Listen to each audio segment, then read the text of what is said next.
Bismillahirrahmanirrahim. My name is Dr. Javeria Batul. Today I am teaching the commercial preparation of sodium hydroxide by diaphragm cell. इसके दो नाम हैं, एक diaphragm cell भी कहते हैं और एक नेल्सन सेल भी कहते हैं. बेसिकली जो नमक है NaCl उसको आप वाटर में डिज़ोल्व करते हैं. ठीक है, जब पानी में उसे डिज़ोल्व करेंगे ना, नमक को पानी में को, उस शरबत को आप क्या कहते हैं, उस सोल्यूशन को आप कहते हैं ब्राइन. उसमें फिर हम इलेक्ट्रोलिसिस करते हैं, यानी कि उसमें से करंट पास किया जाता है. उसके रिज़ल्ट में पानी भी है, नमक भी है, तो सोडियम हाइड्रोक्साइड एक प्रोडक्ट बनता है. बाकी दो प्रोडक्ट हाइड्रोजन और क्लोरीन गैस हैं. लेकिन ये सोडियम हाइड्रोक्साइड की प्रिपरेशन के लिए लार्ज स्केल में कमर्शियली यानी कि फैक्ट्रीज़ में ये मेथड यूज़ किया जाता है कि aqua solution of common salt यानी सोडियम क्लोराइड कॉमन साल्ट को इस सेल में डायाफ्राम सेल में डाल के सोडियम हाइड्रोक्साइड प्रिपेयर किया जाता है. बेसिकली ये जो सेल है ना, स्टील टैंक का है. सबसे पहले आपको बाहर जो आउटलाइन नज़र आएगी ना, वो स्टील टैंक है. ये देखें, मैं आपको दिखाती हूँ. ये जो रेड कलर की बाहर स्टील टैंक है, ये स्टील टैंक है. ये वाला ये स्टील टैंक है. ये जो मैं आपको बता रही हूँ, दिस इज़ स्टील टैंक. ठीक, तो ये आपका स्टील टैंक हो गया. अब स्टील टैंक के बाद वो क्या कहते हैं कि इसके अंदर क्या है कि ओब्लोंग परफोरेटेड स्टील जो है वेसल है. अब ओब्लोंग शेप आपको पता है ना कैसी होती है. एक होता है गोल होता है, एक होता है अंडे की तरह, हम उसे ओवल कहते हैं. एक होता है ओब्लोंग यानी लंबाई में गोल. तो आप खुद देखें, ये देखें लंबाई में गोल है ना. ये स्टील, यहाँ हम इसको आयरन स्टील दोनों वर्ड मैंने लिखे हैं. बेसिकली आयरन में थोड़ा सा कार्बन डाल दो तो वो स्टील बन जाता है, एक ही बात है. लोहे में है ना. अब ये परफोरेटेड का मतलब पता है क्या होता है, इसमें सुराख है. ये देखो मैंने ऐसे बनाया हुआ है ना ग्रीन से कलर में. ये परफोरेटेड आपका कैथोड के तौर पे एक्ट करता है. और ये ओब्लोंग है ना, शेप इसकी कैसी है, गोल नहीं है, थोड़ी सी लंबूतरी गोल है, तो इसलिए हम इसको कहते हैं ओब्लोंग वर्ड को. क्लियर. अच्छा, अब इसके बाद हमारा जो है हम एक तो चीज़ ये हो गई. दूसरा परफोरेटेड स्टील वेसल है और उसके अंदर पता है क्या लगा हुआ है, एस्बेस्टॉस जो है लाइनिंग है. अब इसी के अंदर मैंने बनाई नहीं तस्वीर में, मैं आपको भी दिखाती हूँ. अब long perforated steel vessel lined inside with asbestos diaphragm serve as cathode. और ये पूरी सिस्टम जो है वो कैथोड के तौर पे सर्व करा है. मैं आपको बना के बताती हूँ. बिल्कुल इसी तरह के स्टील या आयरन का आपका ग्लास है. ठीक है, अब उस ग्लास के अंदर एक जाली सी रख दें, यूँ बारीक बारीक बारीक बारीक. ये एस्बेस्टॉस मैट अंदर आपने रखी हुई है. अंदर वाली साइड पे मैं ब्लूल बना देती हूँ. चलो, ये एक जाली सी कपड़े की तरह जिसमें धागे सुराख है. ठीक है, ये आपका एस्बेस्टॉस मैट अंदर से लाइंड है. अब इसका फ़ायदा क्या होता है वो मैं आपको बाद में बताऊंगी कि सोडियम जो है ना आयन, वो तो चले जाते हैं बाहर. हाइड्रोक्साइड आयन साइज़ में बड़े होते हैं, वो नहीं जाते. सोडियम आयन को जाने देता है, हाइड्रोक्साइड आयन को ये आर पार नहीं जाने देता. ठीक है, सोडियम आयन इनसे बाहर जा सकते हैं. क्लियर हो गया. तो ये भी हमें पता चल गया कि स्टील का हमारा ओब्लोंग है, उसके अंदर एस्बेस्टॉस की लगी हुई है मैट. ठीक है, अब फिर उन्होंने बताया कि डायाफ्राम, इसी को हम, इसी वजह से इसका नाम डायाफ्राम है और इसी वजह से ये डायाफ्राम सेल कहलाता है. और ये कैथोड के तौर पे एक्ट करेगा. ये देखो, अब कैथोड और एनोड को देखो कहाँ खड़े हैं, मैं दोनों को बता दूँ. ये जो आपका स्टील ये है ना, ये कैथोड के तौर पे एक्ट करेगा. दिस वन, ये परफोरेटेड. ठीक है, ये जो आपका नज़र आ रहा है दिस वन, ये क्या लिखा हुआ है, एस्बेस्टॉस का डायाफ्राम. क्या लिखा हुआ है, परफोरेटेड कैथोड, यानी कि ये कैथोड के तौर पे एक्ट कर रहा है. लोहे का बना हुआ है ना और स्टील का, तो डेफिनेटली ये कैथोड के तौर पे एक्ट करेगा.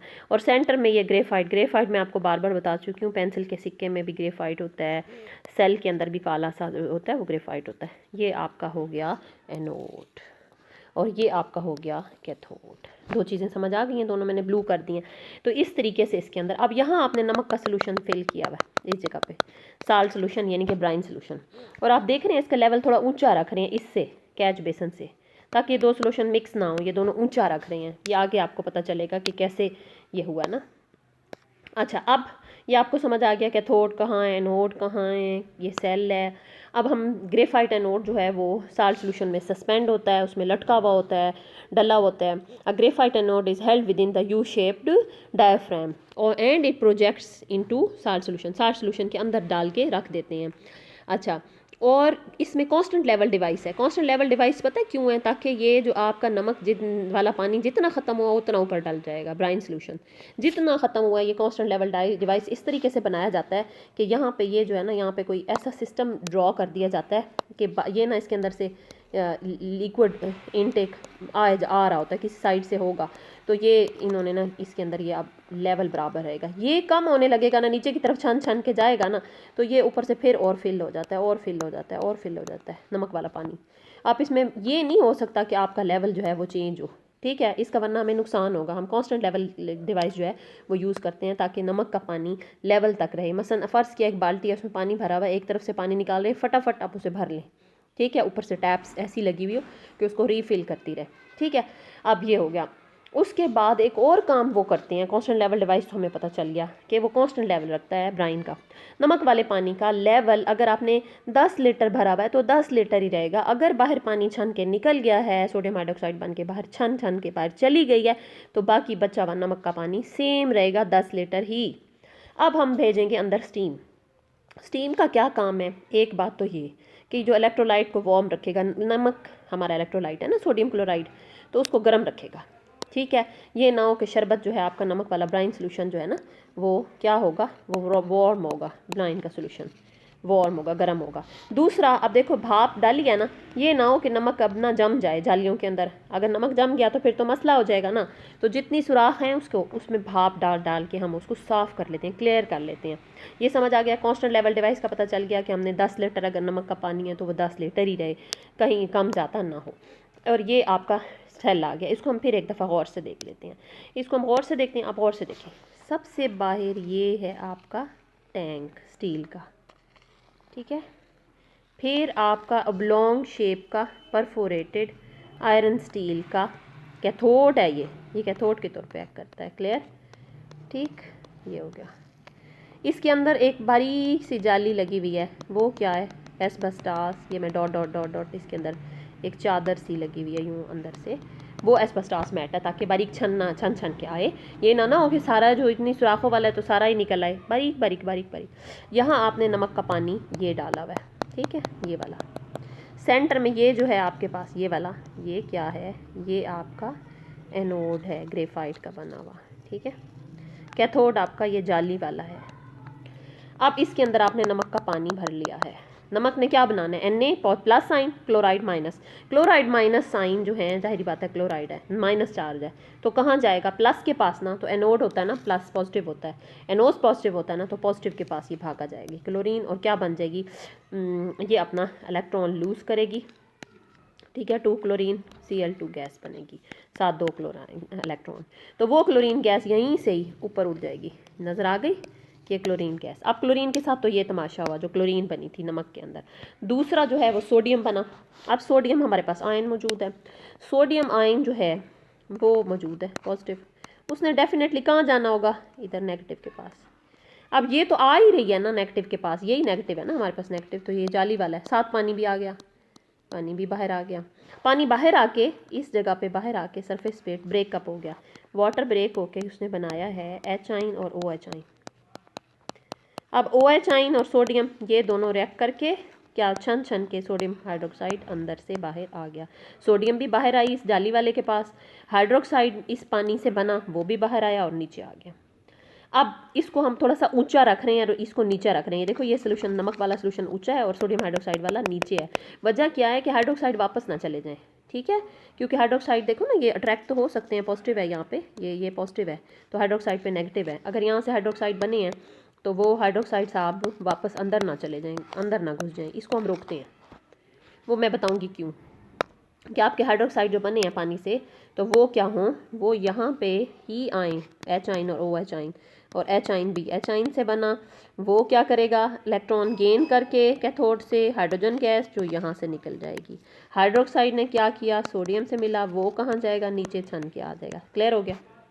अब इसमें मज़े की बात तो ये है कि हाइड्रोक्साइड जो ये बाहर वाली सरफेस पे बन रही है ना, H आयन और OH आयन, ये हाइड्रोक्साइड अंदर ना घुसे, हम ये चाहते हैं, इसका नुकसान हो जाता है।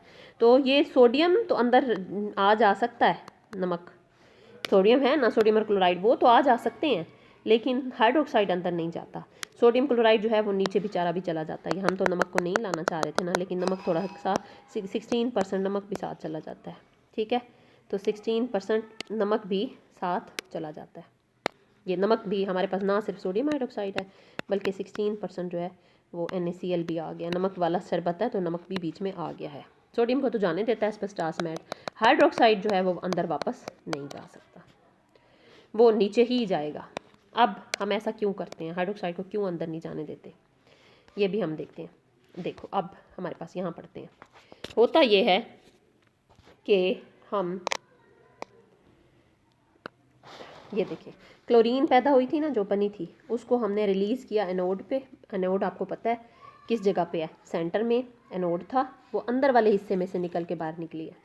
हाइड्रोजन जो है वो बनेगी कैथोड पे, यानी जाली वाली जगह पे, तो वो कहाँ निकलेगी, बाहर वाली साइड से, याद रखना है, बनानी है आपने हाइड्रोजन। फिर सोडियम हाइड्रोक्साइड जो बना वो छन छन के, परकुलेट मतलब छन छन के कैच बेसन, नीचे वाले बेसन में जमा हो गया। नमक टूटा, NaCl, Na आइन बने और क्लोराइड आइन बने। पानी टूटा, क्या बना, H आइन बना, OH आइन बना। दो चीज़ें तो थी, नमक और पानी, दोनों को तोड़ दिया पहले। अब सोडियम और हाइड्रोक्साइड का बना सोडियम हाइड्रोक्साइड, और क्लोरीन ने इलेक्ट्रॉन लूज़ किए, ठीक है, इलेक्ट्रॉन लूज़ किए। अब ये देखें ऑक्सीडेशन हो रही है ना, तो एनोड पे ऑक्सीडेशन होती है, याद करें, loss of electron. A anode और O ऑक्सीडेशन, ये मैंने आपको बताया, तो दोनों वॉवल साउंड है। ए एनोड, और एनोड पे क्या होती है, ऑक्सीडेशन, और कैथोड पे, ठीक है, बाहर वाले आपका जो जाली वाली जगह है उस पे जाके ये हाइड्रोजन बन रही है, इसलिए हाइड्रोजन बाहर वाली साइड पे है और क्लोरीन अंदर वाली साइड पे है, ठीक है, ये हो गया। अब हम बात कर रहे हैं, हमारा ये काम हो गया, हम कहते हैं कि इसमें प्रॉब्लम होते हैं। अब मैं आपको बता रही थी ना हाइड्रोक्साइड अंदर नहीं जाना चाहिए। अब हाइड्रोक्साइड अगर अंदर चला गया तो अंदर क्या मौजूद है, अंदर क्लोरीन मौजूद है, उससे वो रिएक्ट करके हाइड्रोक्साइड बना देगा परक्लोरेट आइन, और ये। अब इसका नुकसान क्या है, ये तो हमें चाहिए थे ना, यही तो हम बना रहे थे, सोडियम से रिएक्ट करें हाइड्रोक्साइड, ठीक है, और सोडियम से रिएक्ट करके सोडियम हाइड्रोक्साइड तो हम बनाना चाहते हैं। अगर कोई ये खा लेगा सोडियम में से, सोडियम हाइड्रोक्साइड में से इसको ही खा लिया, क्लोरीन ने ईट कर लिया और ये बना दिया, तो हमारे पास तो हाइड्रोक्साइड होंगे नहीं, ना हाइड्रोक्साइड होंगे, ना सोडियम हाइड्रोक्साइड से रिएक्ट करेंगे, ना सोडियम से रिएक्ट करेंगे, ना सोडियम हाइड्रोक्साइड बनेगा। हमारा प्रोडक्ट के एक हिस्सा खा गई क्लोरीन, तो ये तो गड़बड़ होगी ना, इसलिए हम कहते हैं हाइड्रोक्साइड क्लोरीन के पास ना जाए, वो उस जाली के ऊपर ही बनेगा और ऊपर से नीचे जाए, ठीक है। दूसरा प्रॉब्लम ये है कि हाइड्रोक्साइड जो है वो अगर पहुंच गया एनोड पे, अंदर सेंटर में बिल्कुल दरमियान वाले मोटे से ग्रेफाइट के पास पहुंच गया, तो ऑक्सीजन रिलीज़ कर देगा। और ये इसका क्या नुकसान है, इसका भी सेम नुकसान है कि हमारे हाइड्रोक्साइड तो खा लिए, यहाँ हाइड्रोक्साइड खाए गए, ऑक्सीजन बन गई, यहाँ हाइड्रोक्साइड खा गए, ये बन गई, हाइड्रोक्साइड कम हो गए, हाइड्रोक्साइड तो कम हो गए। जब ये कम होंगे तो सोडियम हाइड्रोक्साइड जो प्रोडक्ट है वो भी कम बनेगा। हम नहीं चाहते कि हाइड्रोक्साइड को कोई खाए, हाइड्रोक्साइड को कोई ख़त्म कर दे। अब इसके दो मेथड किए हैं, पहली बात कि क्लोरीन से ना मिले, दूसरी बात एनोड के पास ना जाए। याद रख लें, क्लोरीन से ना मिले, एनोड से ना जाए, ठीक है। अब इन प्रॉब्लम को कैसे सॉल्व करते हैं, पहले तो एस्बेस्टॉस डायाफ्राम है, मैंने आपको बताया जाली बन लगाई हुई अंदर। उस जाली का फ़ायदा क्या है, उस जाली में से बाहर निकल के जब पानी आया छन छन के, क्योंकि जाली वाला था ना, आपको पता है, मैंने आपको बताया था, एक स्टील का ग्लास ले लो या आयरन का ग्लास ले लो, तो वो क्या करेगा, स्टील या आयरन का आपने ग्लास ले लिया है तो वो क्या करेगा, ठीक है, वो क्या करेगा, वो यही करेगा ना, स्टील और आयरन का ग्लास के वो छन छन के बीच में से आने देगा न पानी को, जाली जो हुई पानी आएगा, पानी बाहर आके उसकी सरफेस पे ब्रेक होके H आइन और OH आइन बना रहा था, OH को वापस नहीं जाने देना। सोडियम तो पास कर जाती है, स्मॉल स्मॉल पोर होते हैं नमक, वो एस्बेस्टॉस मैट में से बारीक छानियाँ, लेकिन हाइड्रोक्साइड को वो पास होने नहीं देता। एस्बेस्टॉस मैट का फ़ायदा ये था। दूसरा जो हम कर रहे हैं ना, हमने क्या करना है कि सोडियम तो कैथोड पे जाए लेकिन हाइड्रोक्साइड कैथोड पे ना जाए, ठीक है, तो इससे हमारा ये फ़ायदा हो गया एस्बेस्टॉस डायाफ्राम का। दूसरा क्या हम क्या कर रहे हैं, level of Bryan in the anode compartment जो है वो हायर रखते हैं, हम ऊंचा रखते हैं। अब देखो इसको, आप देखो कि अगर पीछे हम दोबारा दिखा देते हैं कि हमारे पास है पड़ी क्या, ये डायग्राम है हमारे पास, ठीक है। इस डायग्राम को आप अगर देखें तो आपको समझ आएगी हाँ जी, ये डायग्राम कि हमने क्या किया, पानी साहब यहाँ से निकले, बाहर आए, इस जगह पे आके क्या बना, H आइन और OH आइन, H आइन और OH आइन, H आइन इससे रिएक्ट करके कैथोड से बाहर वाली सरफेस से बाहर, हाइड्रोक्साइड क्या हुआ, एस्बेस्टॉस ने अंदर वापस जाने नहीं दिया और ये नीचे रेगुलरली नीचे आता गया। दूसरा फ़ायदा कि ये ना पहुँचे इसके पास, हाइड्रोक्साइड जो बाहर बना खड़ा है एंड सरफेस के ऊपर, इसके पास ना पहुँचे, ऊपर से हम रेगुलरली दे रहे हैं ब्राइन, रेगुलरली ब्राइन दे रहे हैं, कांस्टेंट लेवल रख रहे हैं, उससे क्या हो रहा है, नीचे की तरफ प्रेशर ग्रेविटी से बढ़ रहा है।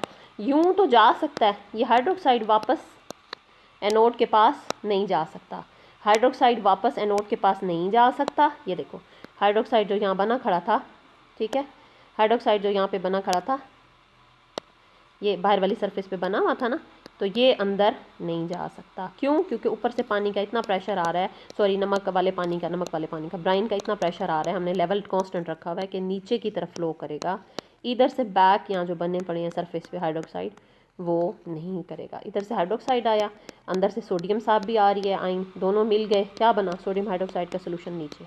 लेकिन थोड़ा सा नमक भी नीचे चला जाता है, ये मैंने डॉट की सूरत में थोड़ा सा नमक भी वाला सोल्यूशन भी नीचे चला जाता है, तो इसलिए हमारी परसेंटेज होती है थोड़ी सी गड़बड़ हो जाती है। अब हम इसको देख रहे हैं कि हमारे रिएक्शन कैसे हो रही हैं, फिर हम देख रहे हैं कि ये दो प्रॉब्लम है, हाइड्रोक्साइड फिनिश हो जाते हैं, फिर हम उन प्रॉब्लम को सॉल्व कर रहे हैं। एक से डायफ्राम लगा दिया जिसकी वजह से वो बाहर सोडियम जाएगा, हाइड्रोक्साइड वापस नहीं आ सकेगा।